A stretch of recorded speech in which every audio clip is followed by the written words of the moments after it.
Thanks for joining me again. Saturday's flash floods last week were a bit shocking. Even though we knew rain was coming and that our warming planet can make severe storms more severe, it was still disturbing to watch so many people impacted by floodwaters. Montgomery County Fire and Rescue received more than a dozen calls for water rescues, but in some cases, people got help from those nearby before firefighters could arrive. I've lived off Sligo Creek Parkway for more than 20 years, and while this is not the norm, it is no longer an anomaly. In the last 60 days, we've seen the most flood watches issued over a 2-month span in the program's history. Those records go back nearly 20 years. Over that same span, we've received up to 15 inches of rain, which is 5 to 7 inches above normal. During bad weather, you can rely on Alert Montgomery to keep you up to date on storm warnings, government facilities that are impacted, and in some cases, street closures due to flooding or downed trees. It is important to learn the difference between an alert and a warning, and heed the warnings when you receive them. Be aware of how to protect yourself in remembering things like turn around, don't drown while driving. Develop an emergency plan for your family that everyone is familiar with so that it's easy to react to situations that keep you from home or keep you at home. Determining a meeting place is part of that emergency plan that can help form by visiting montgomerycountymd.gov. There's also good advice about making an emergency kit. There's a direct correlation between our impact on this planet and the overall increase in extreme weather that we've seen here locally and around the world. We've seen it with more intense rainstorms leading to an increased risk of flooding. Part of the county's climate action plan calls for climate adaptation actions, many of which we've already put into motion, but more to come. One of the first actions we took was evaluating our water infrastructure's resilience. That helps us determine which repairs and enhancements need to be addressed immediately to help us grow without outgrowing our water system. As I mentioned a few weeks ago, we are thankful to have flood sensors in key places throughout the county to help keep and gauge the water levels. We'll be adding 5 new sensors throughout the Up County by the end of the month, all of them in high-risk locations with a history of flooding. It is also important to monitor the soil moisture and ambient humidity throughout the new Mesonet system so that we can understand when we have conditions that can make us more vulnerable to flash flooding. Some of the work we're doing includes looking for ways to reuse water on site, limiting runoff, expanding community gardens to make better use of our open spaces, planting over 18,000 shade trees to help reduce stormwater runoff, and we're also paying attention to our changing climate and adapting development standards in consideration of climate change.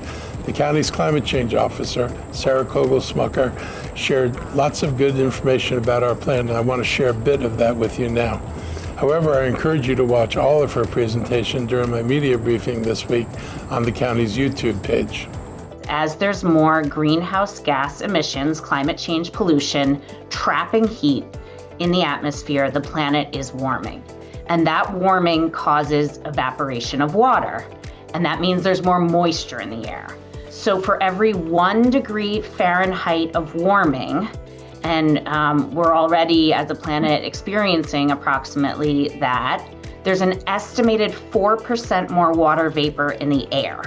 And that means that when there's a storm event, there's more water to be swept up, and so we see more frequent flooding and more extreme flooding, especially that really intense precipitation that we saw on Saturday. Now I want to talk about ZTA 2502, which the council passed this week. I want to echo the frustration and disappointment of many residents around the county. I appreciate the fact that 3 council members voted against the ZTA, and I agree with the assessment voiced by Councilmember Katz that this will not increase affordable housing. It was never intended to create an increase affordable housing. What this will do is impact communities and displace residents currently living in affordable houses if those residents are renters, which many of them are. They are also minorities, and if the property owners decide to rebuild their property to add additional units, they are likely to be the most impacted. It provides an incentive to redevelop naturally occurring affordable homes into more expensive homes. An earlier study done by none other than Park and Planning showed that replacing existing single-family homes in single-family neighborhoods result in housing that is actually more expensive than what it replaces. So the assertion that this is an affordable housing program requires a large stretch of the imagination, since the authors and the council majority know the same demographic data that I know. That means that they know full well that black and brown families will be excluded from ownership, largely because their incomes are significantly lower than white and Asian counterparts. So much for racial equity. Final plans that do not reflect community input. Planning used to be a public process with citizen committees that included businesses, developers, residents, and staff. And staff from Park and Planning was there as support and not as dictators of policy. Then reports were voted on and moved forward. I know this because I served on the Sector Plan Committee for downtown Silver Spring. I want to read to you some of the content of the emails that have been sent to me and to council members. This is what they said. We are the backbone of Montgomery County, the workers, caretakers, and community builders who have made these neighborhoods our home. But ZTA 2502, Thrive 2050, and other fast-track policies threaten our families, our homes, and our future. Many of us are immigrants who fought hard to build a life here, often purchasing homes after years of saving and sacrifice. Now those very homes are being labeled teardowns or development opportunities. We're not invited into the planning process, yet the consequences fall hardest on us. These plans are moving forward without respecting the communities they would displace. That must stop. The majority of those who live along these corridors are immigrant, Hispanic, Latino, Black, and senior populations. Let us be clear, this is not housing justice. This is discrimination and gentrification backed by systemic erasure.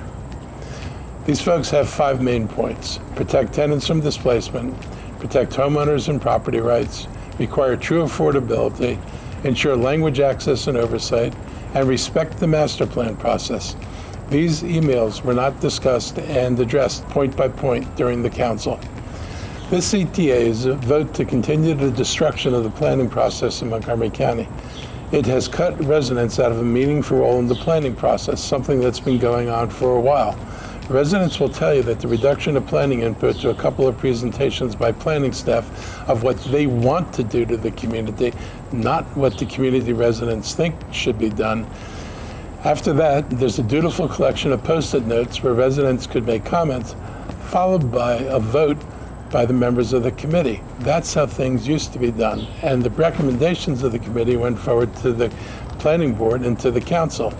There used to be a real role for residents who worked with developers and business people to have real conversations and make decisions about the future of their community, with Park and Planning serving as support staff.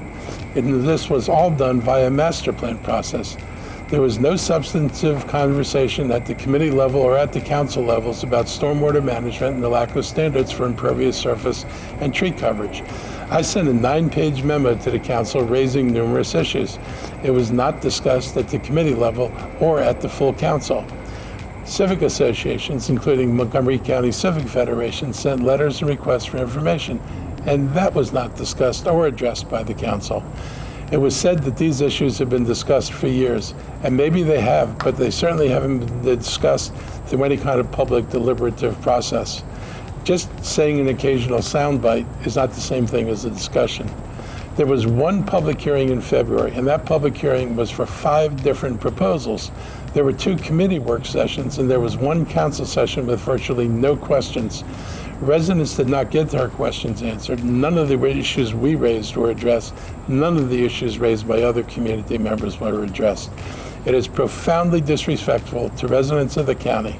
There is no evidence that this CTA will increase ownership options in this county for our missing middle firefighters, teachers, and police officers. The new, more expensive units that may come out of this may very well be rental units. The changes that will come because of this CTA will not be evident all at once, and that's because it allows slowly chipping away at the communities all around the county. So much for a resident buying a home in a neighborhood because they like the neighborhood and they had assurances that the neighborhood can't be changed without citizen input. In this case, there is no citizen involvement. Neighbors will have to be ever vigilant. Is there a proposed development nearby?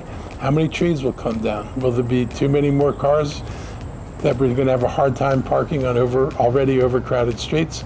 Will window views now be of concrete next door? Residents who've lived here today have a right to have a real voice in the future of the county. They are not necessarily resistant to change, but they want to be heard and listened to. They're smart, and we would do well to work with them instead of this profound disrespect shown through this zoning change. I think the ZTA is one more example of the need for reform in Montgomery planning. I will not be county executive after next year, but I still believe that the planning board needs to be more accountable to the executive branch, where much of the work and implementation of land use happens. Right now, developers and planners are unaccountable to residents, and planners have unchecked control. With the passage of this ZTA, there is greater urgency to have a planning process that is more inclusive of the residents who live here now and who want and should be asked to help plan for the future. We're planning the future as if no one lives here now, and that current residents should have no role in planning for the future. We're planning for a future for people who aren't even here, trying to anticipate what they want and ignoring the people who already live here. There are over 1 million of us here in the county. And speaking of planning for the future, one of the worst aspects of this is the total disregard for the existing master plans and the continued assertion that we must do this to accommodate future growth. Nothing could be farther from the truth. It is a lie, in fact. In our current plans, we have set aside enough development for another 85,000 units. You heard me, 85,000 units. Plus, we have 34,000 unbuilt but approved units, meaning that all a developer has to do now is go ask for their building permit and they can start building. The Council of Governments wrote a letter to this council and other councils, which we've shared with the council in case they don't remember it, and that letter said that we have enough planned capacity in our existing master plans to accommodate even more growth than is projected by 2050. In essence, the council continues to resurrect the false notion that but for this craziness, we won't be able to support future growth. And that is patently false. And it is false by the facts that all of us have had in front of us, and some people are choosing to ignore. Starting this past January, we've seen the struggle that many Montgomery County families have gone through. Thousands of our friends and neighbors are facing job losses through no fault of their own. According to the Bureau of Labor Statistics for June, Maryland lost 3,500 federal jobs and 600 local government jobs that were likely tied to federal programs and funding. Overall, the decline in jobs totaled 8,500, while the state added 1,200 positions. Budget cuts, downsizing, and federal restructuring are creating real hardship for people who've dedicated their careers to public service. That's why I was proud to sign Expedited Bill 10-25E into law. This legislation gives displaced federal workers a fair shot at continuing to serve the public, this time right here in county government. It recognizes the value of their experience and helps ensure that we don't lose talent. I want to thank Council Vice President Will Jawanda for leading this bill and his co-sponsors, Council President Kate Stewart, Council members Marilyn Balcom, Andrew Friedson, Kristen Mink, and Lorianne Sales. The bill passed unanimously. The preferential treatment, unless still needed, will expire in 2027. Over the next 2 months, the county will develop regulations that address how to apply and verify displaced status, how they are rated and placed in the highest rating category, how to administer the preference. This preferential hiring treatment will apply to all Montgomery County residents, whether they are employed in Silver Spring or outside the county.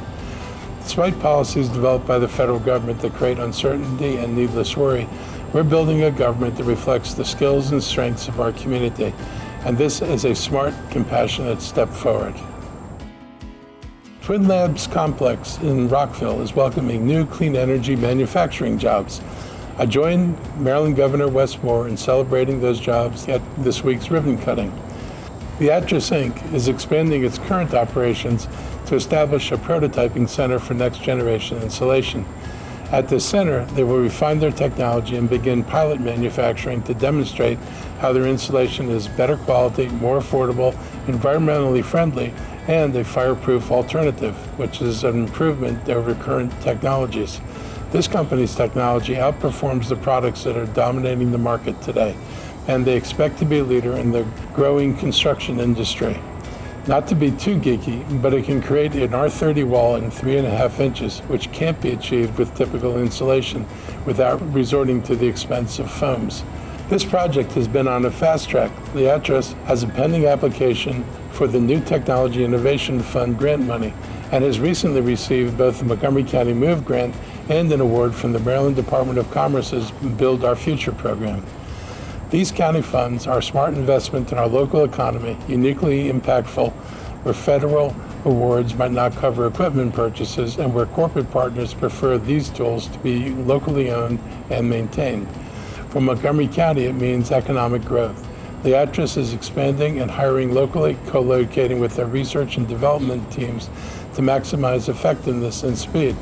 And it's hopeful that when they get to the manufacturing phase, that factory will be built in Montgomery County as well. They already have hired 15 people, and soon they will scale up their manufacturing operations, offering more good-paying jobs. This collaboration between Leatrice, the county, and the state underscores our commitment to fostering innovation and supporting businesses that bring tangible benefits to our residents. We want to invest in people who constantly desire to push the envelope. Montgomery County is committed to reducing carbon emissions and to making our home a cleaner place to live. Supporting this company makes fiscal and environmental sense. It's an example of our commitment to building a more sustainable and affordable future right here in our community. That's a wrap for today.